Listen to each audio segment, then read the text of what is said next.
Pharmacology of carbonic anhydrase inhibitors. So this is an enzyme. So this enzyme is responsible for formations of the sodium bicarbonate.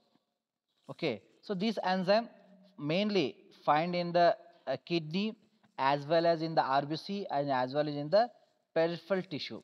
And this enzyme, it can do the reactions between water and carbon dioxide and responsible for the formations of hydrogen ion and bicarbonate. And that bicarbonate in the lumens of the kidney or in the tissues, so where it can react with the sodium and it can form the sodium bicarbonate in the tissues. So that sodium bicarbonate is helpful for to manage the pH or involved in the acid base balance in the kidney. So that found bicarbonate, it can react with sodium and it can be reabsorbed into the blood.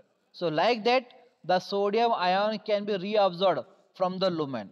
But here the carbonic anhydrase inhibitor, so they are inhibit the this enzyme. So due to that, there is no sodium bicarbonate can be formed. Then only the bicarbonate and sodium, so they are remained in the urine, then they are excreted through a urine. So like that, so these drugs, they are responsible for to cause the loss of excess of water along with the sodium by inhibiting carbonic anhydrase enzyme or the formations of the sodium bicarbonate. So regarding introductions, so carbonic anhydrase inhibitors are the substances, so they are derived from the sulfonamide. So whatever the drug, so they are fall in the this category, that is carbonic anhydrase inhibitors. So their basic molecule is a sulfonamide, but they do not have antibacterial activity like sulfonamide, but their basic molecule is sulfanilamide or sulfonamide. So example is a acetazolamide is the main drug, falls under the carbonic anhydrase inhibitors. So this type of diuretics, so they are mainly inhibit the carbonic anhydrase enzyme in both the membrane and as well as the cytoplasma of the epithelial tissues. So this carbonic anhydrase enzyme, it can initiate the reactions between water and carbon dioxide. Okay, in the membranes of the tissues or the membranes of the nephron, then as well as the membranes of the RBC or inside the RBC, then in the cytoplasma.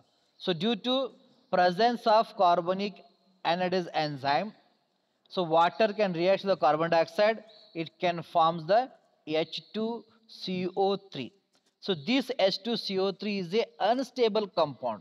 It can once again dissociated in the presence of carbonic anhydrase enzyme as a H plus and as well as the bicarbonate. Okay, so then further in the lumens or tubules of the nephron, so this bicarbonate is reacts with the sodium and it can forms the sodium bicarbonate, and this bicarbonate reabsorbed into the blood or back to the blood by a tubular reabsorption process. So then this sodium bicarbonate in the blood, it acts as a buffering agent. It is helpful for the management of the pH of the blood.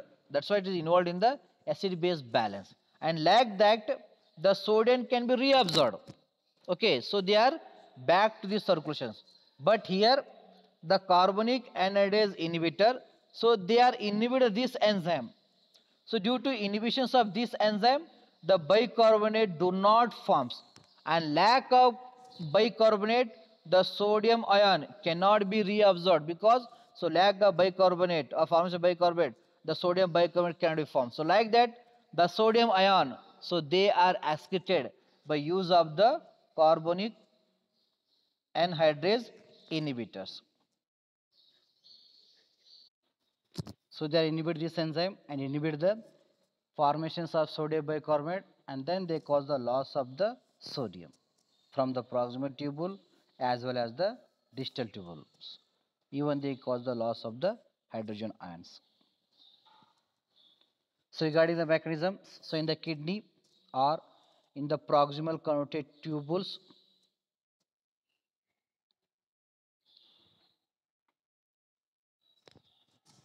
So where they are enhance the reabsorptions of H ion and excretions of the sodium by inhibiting the formations of sodium bicarbonate, or they induces the diuresis. In the eye, so they can decrease the productions of the aqueous humors, and in the brain, so they decrease the formations of the cerebrospinal fluid. And regarding the acidic balance, so they can alkalize the urine and acidifies the blood. Regarding ADR, so these are mainly caused metabolic acidosis because the sodium bicarbonate is not available in the blood. So due to that, the pH becomes acidic. So due to by use of more carbonic anhydrase inhibitors as a diuretics, the person was suffering from the metabolic acidosis. Even it can show the ADR like a sedation, paresthesia, and also their structure similar to sulfonamide. It means so they are involved in the two cause of the allergic reaction as well as they are involved in the cause of the bone marrow depressions. Regarding therapeutic uses, so they are used in the treatment of glaucoma and urinary alkalizations, metabolic acidosis, then acute mountain sickness, then epilepsy, then hyperphosphatemia, then as well as the hypokalemic periodic paralysis. These are the therapeutic uses of the carbonic anhydrase inhibitors.